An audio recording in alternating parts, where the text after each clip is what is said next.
All right, she promised me she would still love me if I said her last name a little wrong. So I'd like to invite to the stage Elizabeth Koproski.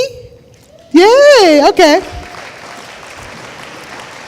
Liz was born in Toledo, Ohio, as a graduate of BGSU, which is Bowling Green State University, and a 14-year-old transplant to Dayton. She is the wife of Steve and mother to Olivia, Quinn, and Turner. She works for Athletes in Action, where she helps to facilitate training for staff on the issues of race, power, culture, and justice. Here you go.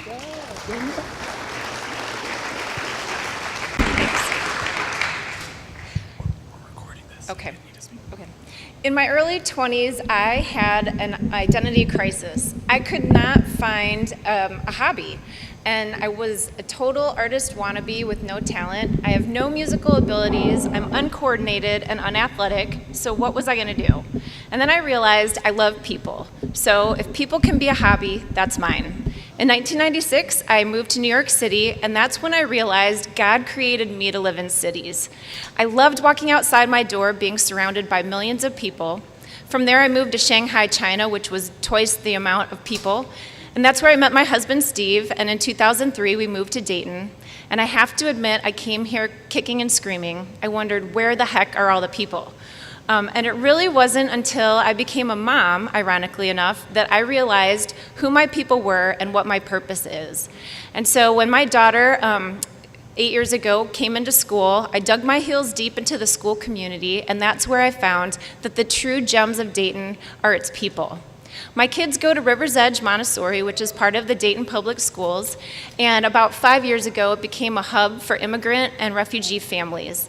And because of my heart for people and my love for cultures, I really wanted to see families from our school sit down together and build friendships. And so it was about that time that Welcome Dayton started its initiative in the city called Voices of the Immigrant. And so that's an evening where they invite immigrants to sit on a panel and tell their stories, and then they break the audience up into small groups, and then they're able to tell their stories to each other. So we modeled our event at our school after this, and we call it the Voices of River's Edge. And in our context, we invite the panelists to be the parents at our school. They share their stories, we provide free dinner, and we provide free childcare, and then the parents are able to sit in small groups and get to know each other and build friendships. And it was at one of these first events that I met my friends Nadim and Nasreen. They're from Iraq, and they came to America for safety after Nadim's work as a translator with the American Army. And I never in a million years would have guessed that a Christian American family and an Iraqi Muslim family would sit down around a dinner table time and time again and get to build a friendship. But that's what's happened. As we shared deep matters of the heart, sometimes we would laugh and sometimes we would cry, but what we did was build a friendship. And as we did that, the walls of fear started crumbling down. At a different event, I had a chance to meet a Somalian family, and it was a single mom with 9 kids, and they had just got to our country, and they really wanted to come to our event, but they didn't have a ride. So through a series of charades and interpretations, I was able to give them a ride to school, and for the first time ever, this mom sat down with other moms from our school and had a conversation and laughed and had a blast. Somehow I was able to convince her about a week later to have my kids over so that I could teach them how to bake cookies. I took them to the store and we bought her her first ever Mother's Day gift. And I can honestly say that I cried when this family moved to Minneapolis to be around other Somalian families because they had become my friends. Over the last 4 years, we've held about 7 different Voices of River's Edge events. And during that time, we've done different venues and we've tried different things, but I can honestly say of all the people who have come and gone, I've been changed the most. I now have friends who lived in refugee camps.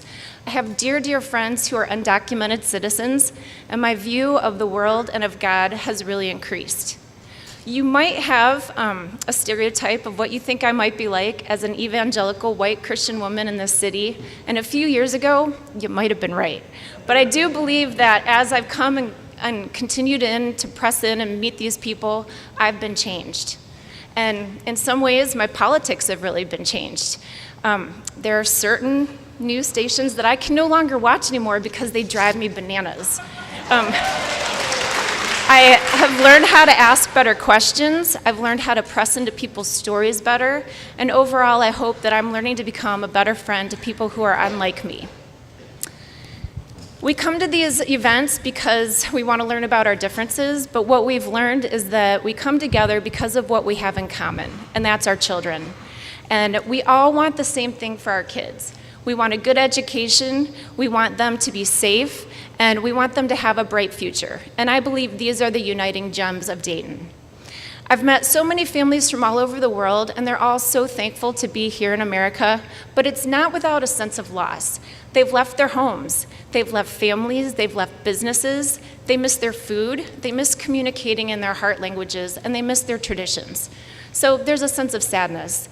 And I believe that these events that we host allow them to celebrate their unique cultures. They come dressed in their beautiful clothing, and they are able to share their food, their music, but most importantly, they share their stories. And as they do that, they are celebrated for, is that a really long time? Okay, there. They're celebrated for their own unique stories. They feel as though they really they're wanted to be here. And we get all the more richer for that.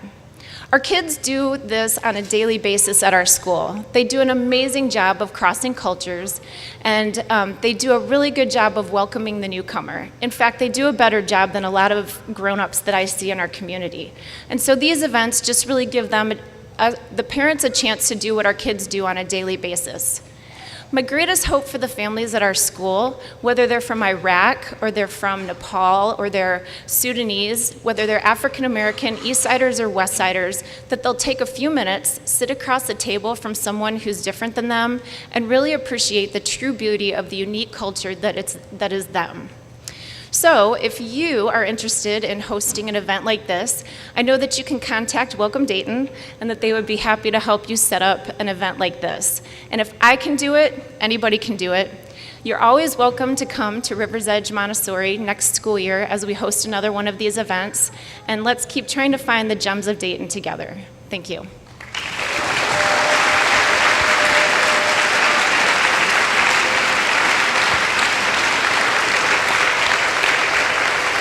That was great, Lisa. Thank you so much for sharing.